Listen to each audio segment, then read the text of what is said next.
Okay, Ted, who do you have as your winner of the weekend? West Virginia football program. They just signed Neal Brown to an extension. It's going to take him to just under $4 million per year. I know you really like Neal Brown and what he's done there. I do too. But the real reason I wanted to bring them up as the winners because I think that West Virginia game to start off conference play next year may be one of the more scary games of the year. We're going to have three bad non-conference opponents. Tulane, we're going to kill. Western Carolina may be the worst team in all of college football, and Nebraska, who already wanted to cancel the game. We're going to kill those guys. And after that, things jump at us pretty quickly. Kansas State, we're going to want payback on them. They beat us 2 straight. OU Texas is looming. That West Virginia game, we didn't play them last year to get. I thought West Virginia had a really good team last year, and we didn't play them to get a feel for how much they've improved. So I'm just worried that West Virginia game's going to be overlooked a little bit, and I think they're going to be pretty salty coming in. Yeah, if you recall, we did the preview of that game twice. Yeah. And it never happened. Remember? And they were the 2 best shows we did. They were fantastic. If you missed them, go back and listen to them. But we were concerned, especially with that defensive front for West Virginia. Yep. And, from some of the conversations I've had with Neal Brown, it sounds like I know they lose Darius Stills, but they think that they're going to be even better on the defensive line this year because they got a couple of young guys that have taken steps. The Mesidor kid was really productive last year, and he's their most improved guy. He won their most improved award. Also, did you happen to catch West Virginia's spring game this weekend? It was on Saturday, and it was on ESPN Plus, and I'm going to have to talk about it on my Big 12 show, so I watched it. They got – first of all, they started the spring game off doing the Oklahoma drill. Like right after they had announced it was 3-on-3. It was a little modified version of it, but I was like, I see you, Neal Brown. Yes, stick it to the man. Do it while you can, Neal. But Jared Dagey was out there. He looked okay. They got a quarterback named Garrett Green. Teddy, you will love this kid. I'm sure Dagey will be the guy this year, but this little dude was slinging it all over the place, and this little white dude can run, bro. Oh, boy. I mean, he was fun to watch. Garrett Green. Remember the name, man. I'm telling you, he was all over the place in their spring game, and I was like, uh-oh, I don't like that. I don't like that one bit.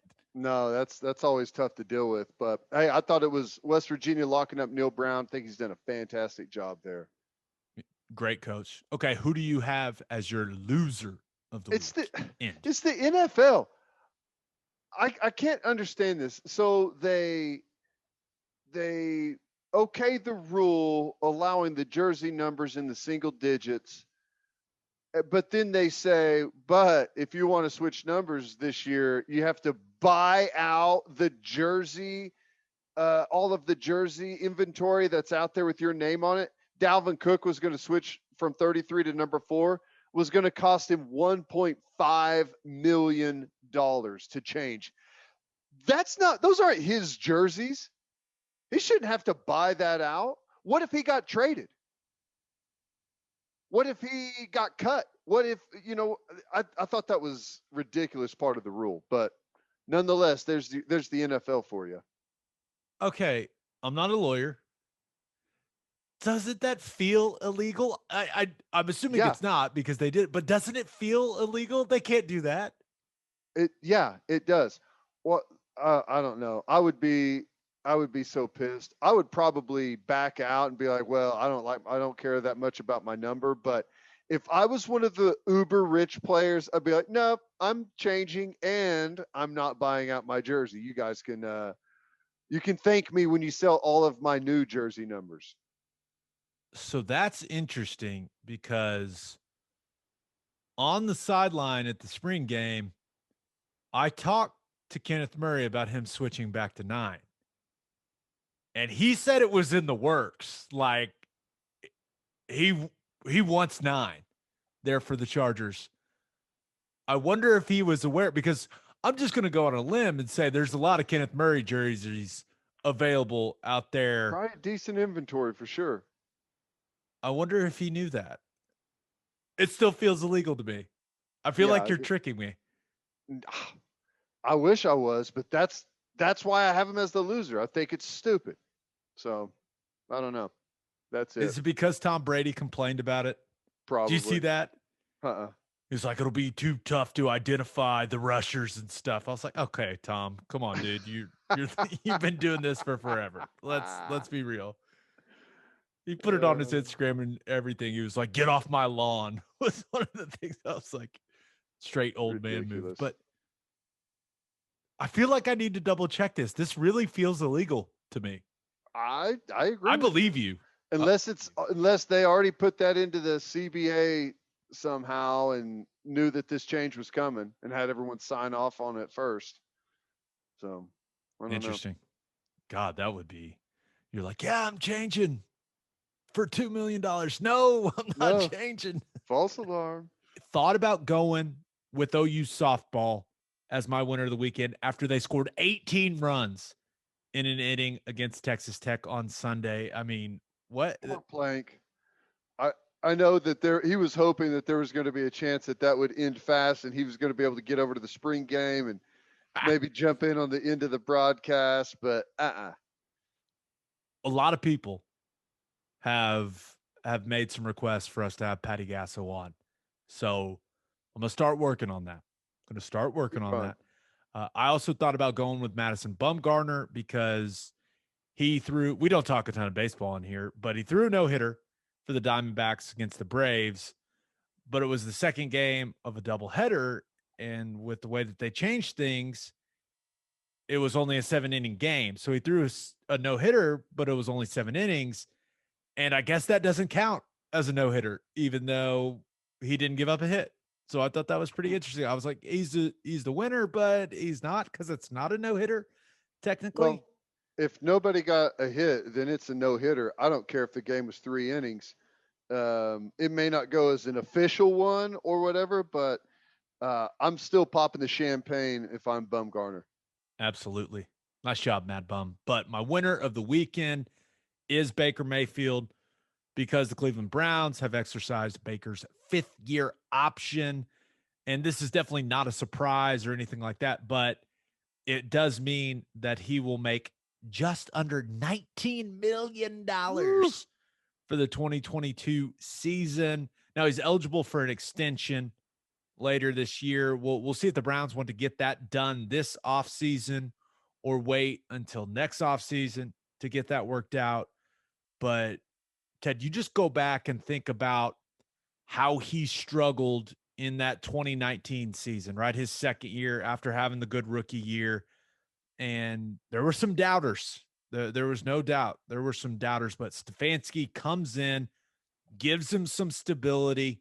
He plays well.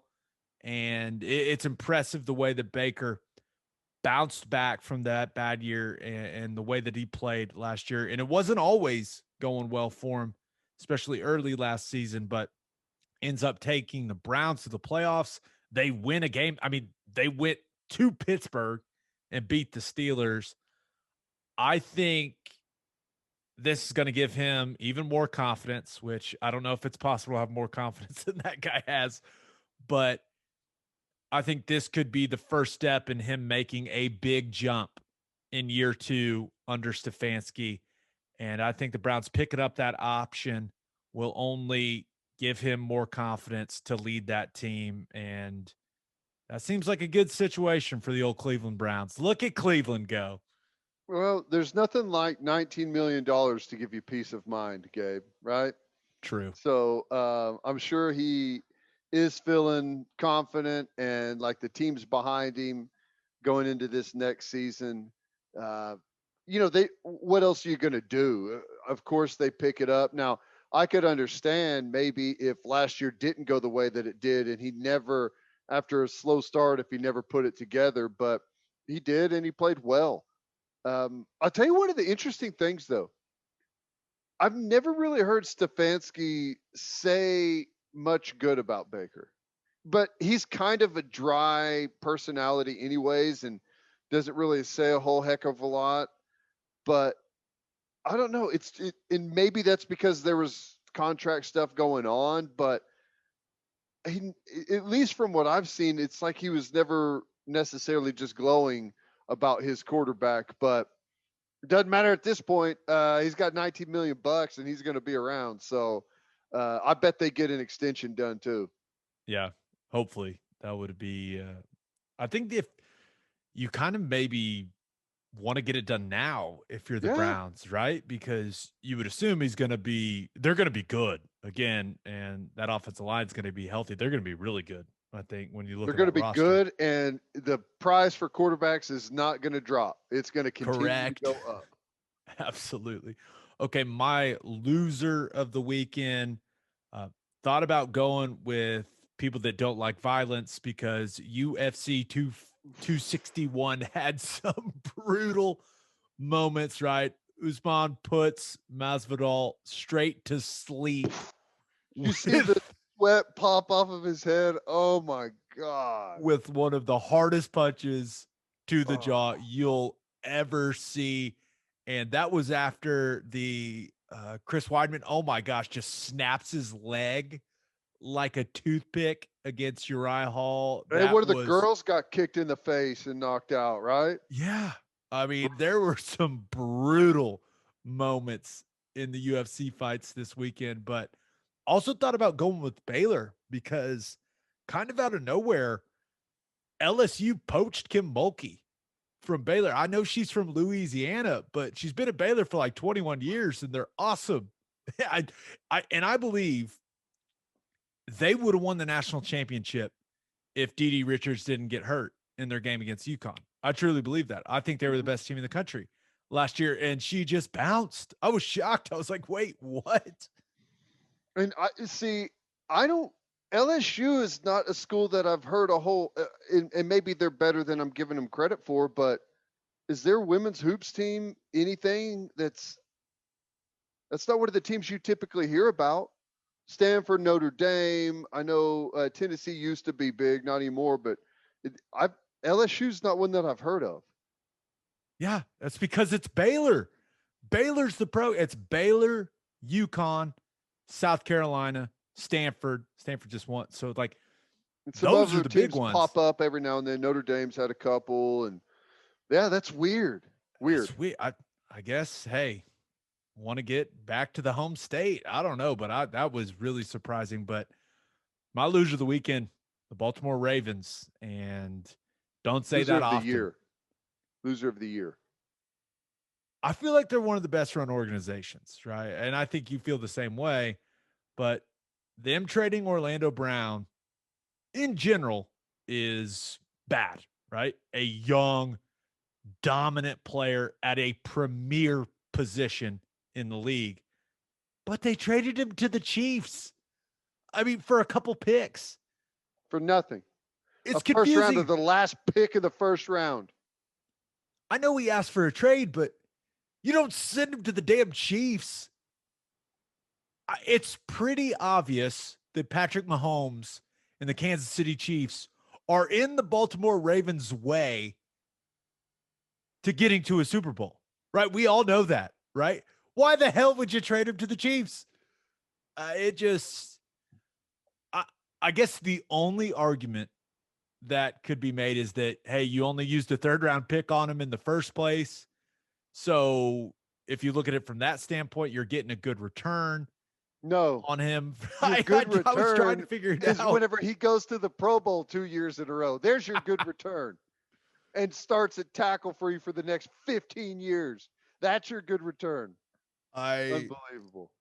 so I saw it and I just couldn't believe it because okay, yeah, he asked for a trade. Okay, I get it. You want to do maybe you want to get some more draft capital. They are all about acquiring draft picks there in Baltimore, but like you said, he's gone to back-to-back Pro Bowls. He's not even 25 years old.